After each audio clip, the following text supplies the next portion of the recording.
Down there. Hi, we're going to get you home, okay? We're going to get you. I don't know how you got there, but we're going to get you home, okay?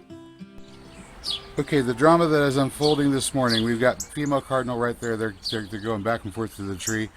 They have a nest in the pear tree over there. You see that one of them flying out from that direction. But something has happened to one of their babies. It is currently in the bed of the pickup truck over there, and they are a bit distressed over the entire situation. I am going to see what I can do to help.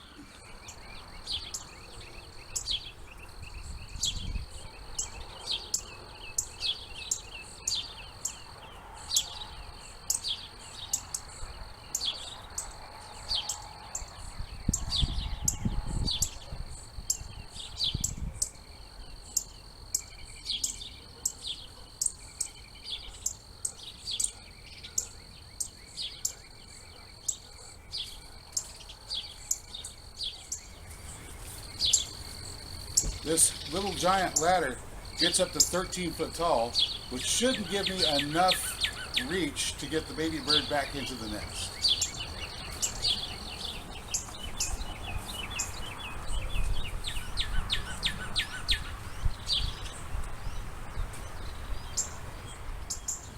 Okay, so cardinals will usually only have 1 to 2 babies per nest per year.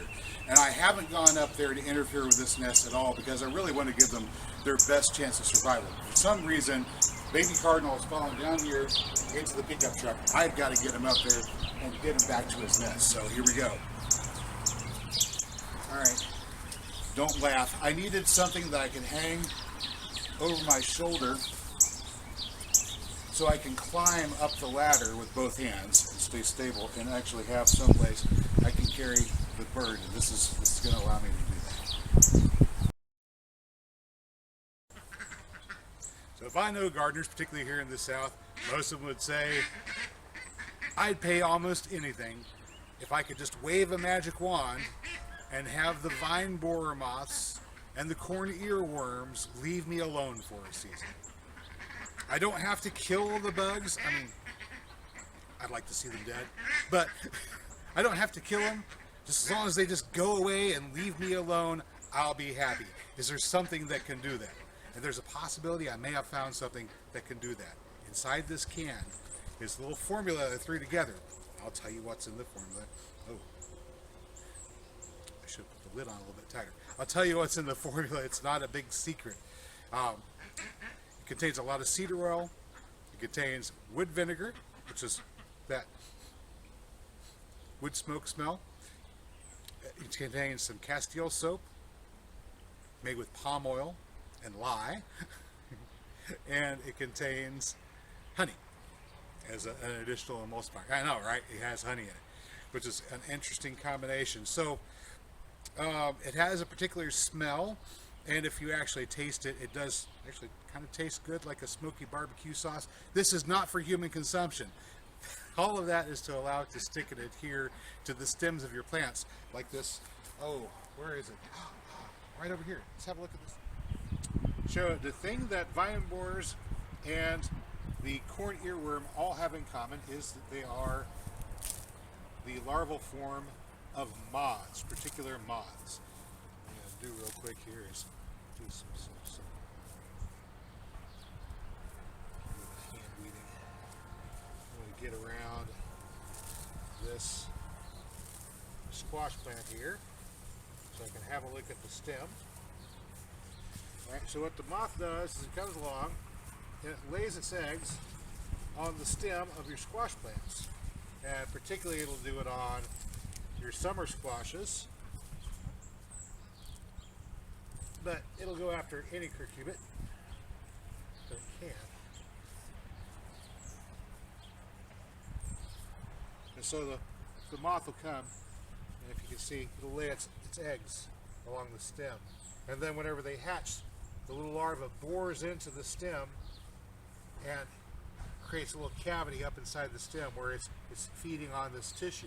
Now, unfortunately, the survival strategy that most of your cucurbits have whenever the heat gets intense is to put all their water down into their roots, and so the tops will just sort of wilt. And this isn't a problem except now that you've got this big hole in the channel that that water needs to move through, it loses its water and it can't get the water back into its leaves later on, and the squash plant dies. So the vine borer larva chewing away ultimately kills off your squash plant, and that's no good. You don't want that to happen. So the best thing that you can do is to stop the vine borer moth from ever finding your plant in the first place. And we do that with this combination of cedar oil and wood vinegar. The cedar oil drives away moths of all kinds, and the wood vinegar drives away just about every other insect too. So let's go ahead and apply that. Okay, now this squash here is a summer squash. I don't know whether this one is a straight-necked or a crook-necked summer squash, but this one is definitely a summer squash. And once again, let's give it a couple of shakes here. Oh, before we get started, we're getting ready to start producing flowers here any day, because summer squashes have to get out and get going quickly, while the winter squashes are still just getting going right now. All right. Of course, that puts more stress on the summer squash, right? And it also falls prey to those vine borers very, very readily, unless they can be protected. Now, I don't grow zucchini, so I will not speak on zucchini, but for summer squashes, here we go. We can now see the stem very easily. We're going to take our formula.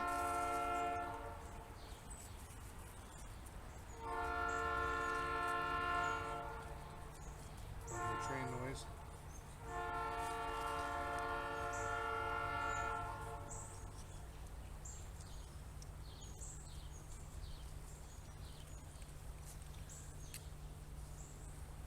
Go ahead and just come up a ways. Okay, so there it is. That's our first application ever of our non-patented moth repellent. This is Green Country Agroforestry non-patented moth repellent right there in the silver can. For other people to test this, I've already arranged to send another jar, another little can just like this, to Carolyn Smith at Carolyn's Food Forest and Homestead, and to Amy at Crazed Family Gardens. I hope I have those names correctly. We'll put links, we'll put links, ding, right up there for them. Okay, we got Carolyn and Amy, both of them, getting one of these so they can try it out. And then I've got one more container that I'm planning on sending to another YouTube gardener, and we'll see if this actually works. We have several people try it out and see what the results are. I'm recommending that we try putting this on at least once a week. Once a week during the growing season to keep those moths away from our crops. So it's going to work on vine borers by applying it to the vines right there at the base of the vine, and it will work on your corn over here whenever the corn starts to produce its corn cobs, right? Whenever the cobs begin to form, and we see those tassels starting to form right there at the top of the corn, we can paint right around the top with a bit of this. Now the corn is not being pollinated by any insect, it's wind pollinated. So we put that up by the tassels. It's not going to frighten away any pollinator that we needed to do anything at all. The only thing it's going to do is to stop that moth from coming around and landing on the corn cob and laying its eggs so that those worms can eat the corn. All right, so we'll stay tuned and we'll try this on the corn whenever the corn emerges.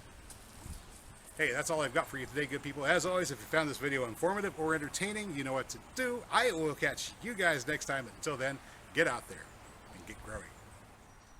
It's time. We're going to get you back home, okay? We're going to get you back home.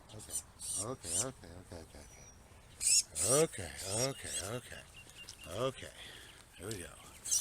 He's now in the bag, and hopefully will not get out of the bag while we get this done. Little Tyke's gone to sleep. All right. Yeah, see the nest. There we go.